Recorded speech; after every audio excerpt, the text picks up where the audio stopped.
మోదీ గారు చంద్రబాబు నాయుడికి కొన్ని హామీలు ఇచ్చారా?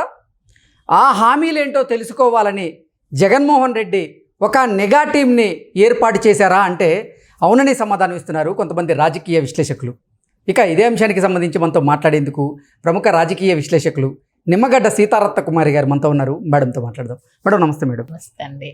మేడం, తెలుగుదేశం పార్టీ, జనసేన అలాగే భారతీయ జనతా పార్టీ పొత్తు కుదిరిన నేపథ్యంలో ఈ పొత్తులో భాగంగా మోదీ గారు చంద్రబాబు నాయుడికి కొన్ని హామీలు ఇచ్చారని, ఆ హామీలేంటో తెలుసుకునేందుకు జగన్మోహన్ రెడ్డి తన నిఘా వర్గాలని తెలుసుకోవాల్సిందిగా ఈ టాస్క్ వారికి అప్పగించారంటూ కూడా ఒక వార్త ఇప్పుడు సోషల్ మీడియాలో చక్కర్లు కొడుతూ ఉంది. ఏంటి ఈ వార్తలో వాస్తవం ఉందా? అంటే డెఫినెట్గా అంటే ఇప్పుడు మోడీ గారిని కలిసినా కానీ, అమిత్ షా గారిని కలిసినా కానీ, చంద్రబాబు నాయుడు గారు భారతీయ జనతా పార్టీతో అలయన్స్ పెట్టుకోవడానికి చంద్రబాబు నాయుడు గారు రాష్ట్ర ప్రయోజనాలని దృష్టిలో పెట్టుకుని బీజేపీ తోటి, జనసేన తోటి అలయన్స్లోకి వెళ్ళారు. ముఖ్యంగా ఎందుకనంటే end of the day political అలయన్స్లో డిఫరెన్స్ ఆఫ్ ఒపీనియన్ ఉండడం అనేది క్వైట్ కామన్ ఎక్కడైనా కూడా. కానీ కొన్ని కాంప్రమైజ్ అయ్యి రాష్ట్రానికి ప్రయోజనం ఉంటుంది అనుకుంటే కనుక కొన్ని విషయాల్లో చంద్రబాబు నాయుడు గారు సీట్ల విషయంలో కానీ, ఎంపీ ఎమ్మెల్యే ఎలక్షన్స్లో కానీ ఇవ్వవలసి వచ్చినప్పుడు అక్కడ కాంప్రమైజ్ అయ్యి రాష్ట్ర ప్రయోజనాలను దృష్టిలో పెట్టుకుని ముందుకెళ్తున్నారు అనేది అర్థమవుతుంది. అయితే ఇక్కడ డెఫినెట్గా చంద్రబాబు నాయుడు గారు అంటే ఆయన ఫారెన్ కంట్రీస్ వెళ్ళినా కూడా చంద్రబాబు నాయుడు గారు ఆ రాష్ట్రంలో ఉన్నటువంటి అడ్మినిస్ట్రేషన్ కానీ, ఆ రాష్ట్రంలో ఉన్నటువంటి పరిస్థితులను ఆయన ఎక్కడికి వెళ్ళినా కూడా చుట్టూ పరిశీలన చేయడం, అర్థం చేసుకోవడం, ఏంటి అసలు ఏ విధంగా వాళ్ళు ఇంప్లిమెంట్ చేస్తున్నారు అనే దాని మీదే ఆయన దృష్టి ఉంటుంది ఎప్పుడు కూడా. నేను ఆ మధ్యన ఒకసారి వాట్సాప్ మెసేజ్ ఒకటి చూసానండి. ఆయన ఒక ఫారెన్లోనూ ఎక్కడో ఇలాగ వెళ్ళారు ఇండియన్ డయాస్పోరాని అడ్రస్ చేయడానికి వెరీ లాంగ్ బ్యాక్. అయితే అక్కడ అందరూ కూడా చంద్రబాబు నాయుడు గారిని బాగా పొగుడుతున్నారు. ఆయన అట్లా చేశారు, ఇట్లా చేశారు అని.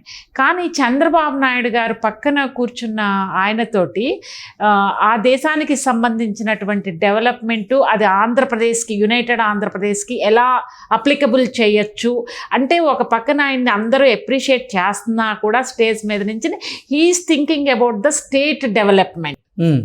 దాని గురించి ఆయన పక్కన వాళ్ళతో మాట్లాడుతున్నారు.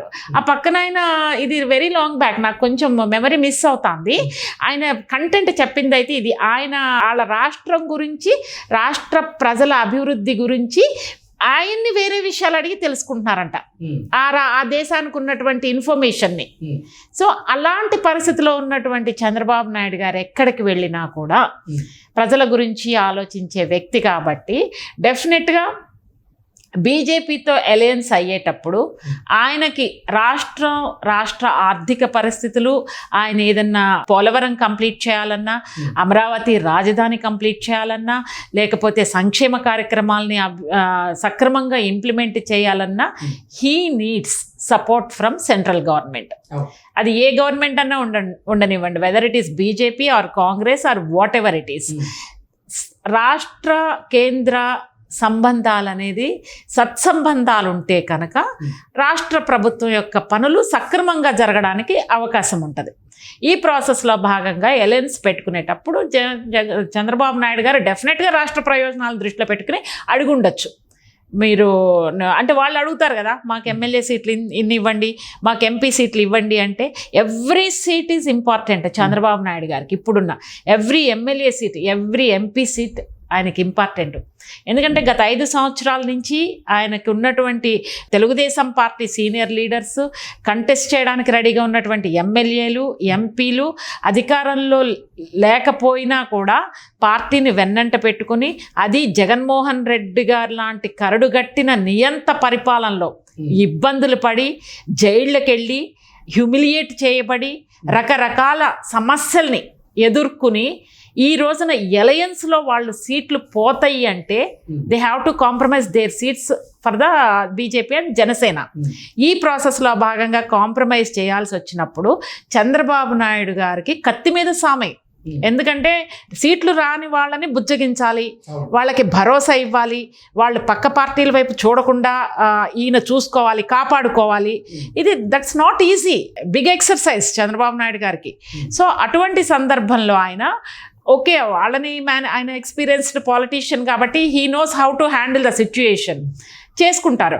కానీ ఈ ప్రాసెస్లో వాళ్ళు సీట్లు అడుగుతున్నప్పుడు డెఫినెట్గా చంద్రబాబు నాయుడు గారు రాష్ట్రం గురించి అడుగుతారు. పర్సనల్గా ఆయన ఏం అడగరు, పర్సనల్గా ఆయనకు అవసరం లేదు. ఎందుకంటే జగన్మోహన్ రెడ్డి గారి కంటే పర్సనల్గా నాకు కేసులు అట్లా ఏమన్నా తెలియదు, మనకి ఏమన్నా అలాంటి రిక్వెస్ట్ ఆయన దగ్గర నుంచి ఉంటుందేమో తెలియదు. కానీ చంద్రబాబు నాయుడు గారికి ఒకే ఒక రిక్వెస్ట్ ఉంటుంది, అది రాష్ట్ర ప్రయోజనాలు. ఈ ప్రాసెస్లో భాగంగా మాకు ఇన్ని ఫండ్స్ కావాలి, ఇన్ని కావాలి, మీ సహకారం ఉండాలి, ఇండస్ట్రీస్ లేవు అక్కడ, రెవెన్యూ జనరేట్ అవ్వట్లేదు, రెవెన్యూ జనరేట్ అవ్వకపోతే we cannot process salaries, we cannot fulfil other requirements, welfare schemes we cannot implement. మేనిఫెస్టోలో ఇప్పుడు పెడతారు కదా, మేనిఫెస్టోలో పెట్టిన విధంగా he has to implement everything కదా. సో అసలు మోదీ గారు చంద్రబాబు గారికి ఎటువంటి హామీలు ఇచ్చారు? అదే అంటున్నా, ఇప్పుడు ఇలాంటి సందర్భంలో ఆయన డెఫినెట్గా ఫైనాన్షియల్ సపోర్ట్ అడుగుతారు. మీరు బడ్జెట్లో పెట్టాలి, ఆంధ్రప్రదేశ్ నీడ్స్ ఏమైతే ఉన్నాయో మీరు ఫైనాన్షియల్ బడ్జెట్లో మాకు పెట్టాలి, మాకు ఫండ్ రిక్వైర్మెంట్ ఎక్కువగా ఉంది వెన్ కంపేర్ విత్ తెలంగాణ వడ్డించిన విస్తరి. తెలంగాణకు కూడా అప్పులు ఉన్నప్పటికీ కూడా రెవెన్యూ జనరేట్ అనేది ఇక్కడ జరుగుతుంది.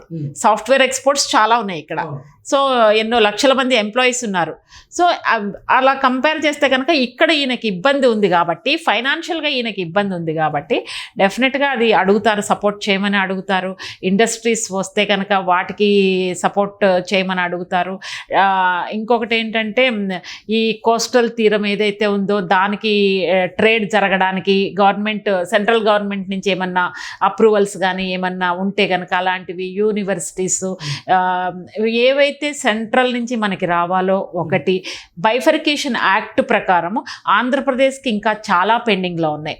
ఆ పెండింగ్లో రావాల్సినటువంటి అంశాలని త్వరితగతిన పరిష్కరించడంలో కేంద్ర ప్రభుత్వం సహకారం కావాలని అడగడం, ఇలాంటివన్నీ కూడా రాష్ట్ర ప్రయోజనాలను దృష్టిలో పెట్టుకుని సీట్ ఇచ్చేటప్పుడు మేము ఇన్ని ఇస్తున్నాం, ఇన్ని చేస్తున్నాం, మాకు రాష్ట్ర ప్రయోజనాలు ఉన్నాయని అడగడంలో తప్పులేదు. బహుశా దాట్ కైండ్ ఆఫ్ డిస్కషన్ ఏమైనా వాళ్ళిద్దరి మధ్యలో వచ్చి ఉండొచ్చు. వచ్చినప్పుడు వాళ్ళ దగ్గర నుంచి కూడా పాజిటివ్ రెస్పాన్స్ వస్తేనే కదా చంద్రబాబు నాయుడు గారు ముందుకెళ్ళేది. So it's a mutual understanding. మేము మీకు ఇస్తాము, కలిసి పనిచేద్దాం. వాళ్ళకు కూడా ఏంటి, సౌత్లో they want to establish, so వాళ్ళు దే వాంట్ టు అడుగు పెట్టాలనుకుంటున్నారు. సో దానికి వాళ్ళు కూడా తెలివి తక్కువ వాళ్ళు తెలివి తక్కువ వాళ్ళు ఎలా అవుతారు? వాళ్ళు చంద్రబాబు నాయుడు గారు బలమైన పార్టీ, బలమైన regional party. It's a mutual understanding, mutual benefit అండి. Any alliance mutual understanding, mutual benefit. ఈయన రాష్ట్ర ప్రయోజనాలు అడిగితే వాళ్ళు ఆంధ్రప్రదేశ్లో మేము అడుగు పెట్టాలి, 1-2 సీట్లో, 3 సీట్లో, 4 సీట్లో మేము ఆంధ్రప్రదేశ్లో అడుగు పెట్టాలి. చంద్రబాబు నాయుడు గారికి ఏం కావాలి? రాష్ట్ర ప్రయోజనం. It's mutual understanding. ఉండొచ్చు, వాళ్ళ మధ్య హామీలు ఇచ్చి ఉండొచ్చు.